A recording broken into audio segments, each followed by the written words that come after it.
Gentlemen, lasses, lads, and things, I have returned. Yes, I know I have vanished on you for the past 2 years, but do not worry. I came back with milk, and am now here to bring you folk the content you ever so desire. I'm sure you've heard of Magic the Gathering, right? This real old card game that a lot of people play. Now, we could talk about the usual stuff, like good cards, new cool kid sets, and the hip Magic the Gathering player trend of not paying your shower upkeep cost. I ain't about that stuff, though. Today, I want to bring you folks a list of some of the jankiest old cards you can find. From the darndest of dandiest destroy dude effects to the slickest, quickest combat tricks, let me show you the world of jank. This shall be delivered in the form of a top 10 list, so why don't we begin with our number 10 spot. Quorum Trench Gnomes.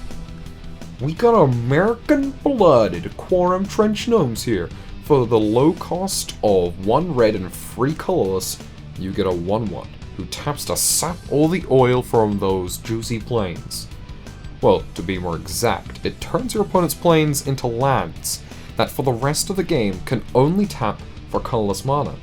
Yes, it's specific as hell, only targeting plains, but holy crunks, that one white player is going to be begging for white mana the whole time you have this thing in play. Not only does this effect leave any deck running white thirsty for those juicy yellow pips, but this effect is also permanent. After this little gnome dude leaves play, his contribution to pollution will last the entire game. On top of that, we get an amazing fact that this suggests to use counters in its flavor text, once its oracle text states nowhere that counters are involved, which now reads like a loading screen text tutorial, like, yes, I should use counterspells, thank you for reminding me. Number 9. Like fire, hellfire, this fire in my skin. Here we have it. One of the cheapest one-sided board wipes with the most metal as hell art there is.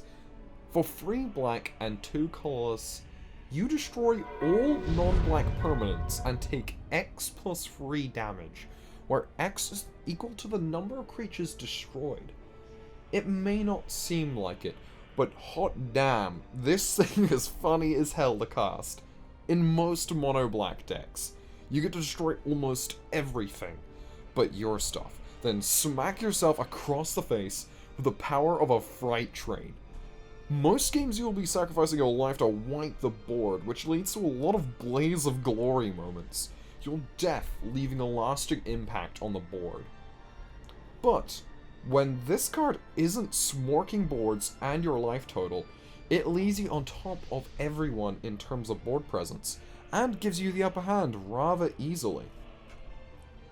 It can even be combined with cards such as Personal Sanctuary in black and white decks, to save yourself from completely dicking yourself over. Number 8. Musician. With his musical prowess, this bard man of magic sends your opponent's creatures fleeing to the graveyard with ease, similar to that of your average SoundCloud user. Our boy from Ice Age here is a 1 blue and 2 colorless, 1 free, with that ever so precious cumulative upkeep 1 colorless. Gotta love that old school Ice Age tactic of taxing yourself to death.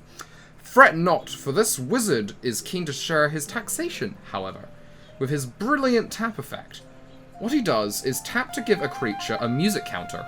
It also permanently gains the effect that its controller must pay an amount of colorless mana equal to the number of counters on it or sacrifice it each upkeep.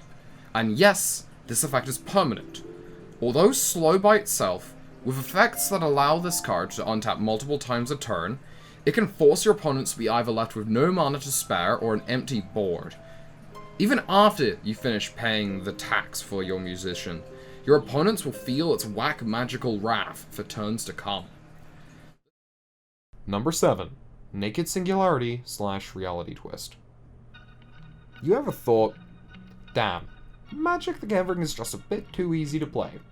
You ever wanted to drive your opponents insane? Well, these 2 cards are perfect for you. Now, this is a little bit of an interesting situation we have here, as These two cards do pretty much the same thing in slightly different ways. Naked Singularity is a 5-cost artifact with a whopping 3 colorless cumulative upkeep, making it the highest cumulative upkeep cost in the entire game. Its effect doesn't disappoint, however. It has a passive effect, which makes plains produce red, islands produce green, swamps produce white, mountains produce blue, and forests produce black, instead of the usual colors, whilst Reality Twist is a free blue enchantment with cumulative upkeep of 1 colorless and 2 blue that has the exact same effect, but it doesn't affect islands. Wow, okay, these cards are an absolute trip. Like, they may ask for an arm, a leg, a kidney, and your firstborn, but holy shit is the effect weirdly disruptive. Your opponents will be just constantly picking up these cards and questioning whether or not they can do absolutely anything. Sure, the cumulative upkeep is a bit restrictive, but without paying the cumulative upkeep cost, for 3 or 5 mana, your opponents pretty much skip a turn cycle if they're running mostly basics, or at the very least have their plays restricted to hell. You can even build around this effect by running as little basics as possible, or any effect that might transform your opponent's lands into basics. For any deck looking to confuse and stall for time, these two bad boys are exactly what you're looking for. Number 6. Frankenstein's Monster.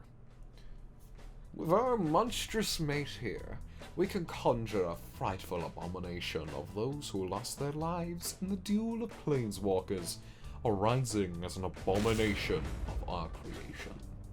For the low cost of X and 2 black mana, we get a 0/1 with, as Frankenstein Monster enters the battlefield, exile X creatures from your graveyard.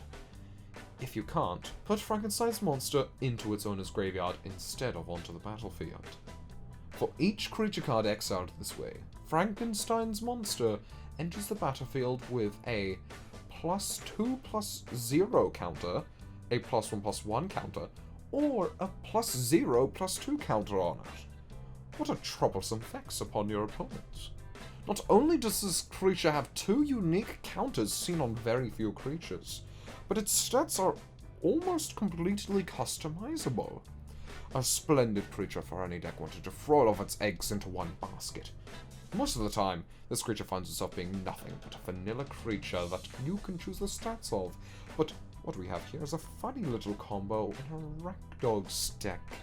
You can remove your graveyard and place as many +2/+0 counters upon it, and finish with a delightful fling to end your opponents in a flash. Number 5. Simulacrum. This here is an oldie, even by some of the other card standards on this list. Released all the way back in Alpha, this black instant costs 1 colorless and a black, to have you gain life equal to the damage you've taken this turn, and deal it back to a creature you own. In most cases, you might just see this as a fog spell for the cost of sacrificing one of your creatures, but to the trained eye, this thing can be an absolute beast in certain decks. Use this card with creatures such as Stuffy Doll or Brash Taunter to turn an opponent's attack against themselves, or even offset the damage that one of your spells might deal to you. It may be a simple spell, but finds itself fitting into a few niche strategies. As either a combo piece or an emergency fog effect, this little nifty simulacrum can do wonders for you. Number 4. Grip of Chaos. If this list were to be rating how high the Wizards of the Coast R&D was when making a card, this would take up all 10 positions and be granted the noble prize of how the fuck is this even possible? Because, holy shit, what were these guys thinking with this absolute unit of a card? For 4 colorless and 2 red, you gain an enchantment that reads, whenever a spell or ability is put onto the stack, if it has a single target, reselect its targets at random. So select from among all legal targets. Now, for an effect that only reads at a sentence long, this thing somehow manages to turn both the Tides of War and the tables at your local game store as your opponent misdirects a kill spell to their opponent's commander. And don't get me started on spells that can target any permanent, because you're going to have a field day trying to find out how the hell you're going to decide a random target. Yeah, I suppose this card can go in any deck that doesn't rely on targeting too much, but 90% of the time, you're playing this because you want to watch the world burn and let chaos reign supreme. Number 3. Illicit Auction. With this one, we're wheeling, stealing, dealing, and feeling like our opponent's creatures should be up for offer. Illicit Auction reads, each player may bid life for control of target creature. You start the bidding with a bid of 0. In turn order, each player may top the high bid. The bidding ends if the high bid stands. The high bidder loses life equal to the high bid and gains control of the creature, and this effect lasts indefinitely. Although this card doesn't guarantee you control over a creature, in a lot of circumstances, it will be assured that any dangerous threat or combo piece under your opponent's control will be safely given off to another player. A decent card for those who like to play politics, and a fun display of a unique mechanic within the game of Magic the Gathering. Number 2. Divine Intervention. Dude, imagine, like, if we could all win at the same time. It's like, nobody loses, man. Well, like, dude, Divine Intervention is an enchantment for 6 colorless and 2 white. That reads, Divine Intervention enters the battlefield with 2 intervention counters on it. At the beginning of your upkeep, remove one of said counters. And when you remove the last counter from Divine Intervention, the game is a draw. Okay, for real, I believe this is one of the worst cards in the game.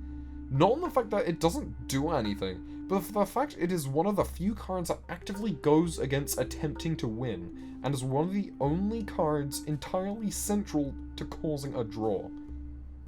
For what reason would you want to do this? Well, maybe you're that spiteful to your fellow man, that you deem it nobody deserves the glory of victory. I mean, yeah, you can make it work by, like, slicing those counters off this enchantment with a Vampire Hex Hit Mage, but, like, why? What drives a man to build a deck around this thing? Who thought this was a good idea? I assume the guy who brewed up the concept for Secret Layers. Yeah, that makes sense. Time for our number 1 pick, and I think we can all agree that this card is absolute garbage, yet hilariously whack. Number 1. Shelkin Brownie. Now this card is an absolutely horrible 1 green and a 1 colorless for a 1/1 that taps to remove bands with others from target creature. Now, if it were to only remove banding, it would already be put on this list for being so insanely specific in its useless effect.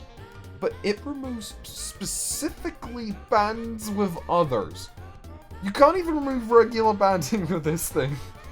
It is set to removing banding granted by a set of lands that haven't seen the light of day since 1995 and are most likely being used for, like, coffee coasters or something. And it can remove banding from Wolves of the Hunt. Hello there. I want to thank you for watching. Thank you. I hope you enjoyed. I put too much time into this video. If you like it, have a nice day. If you didn't, I still wish you a nice day. Take care.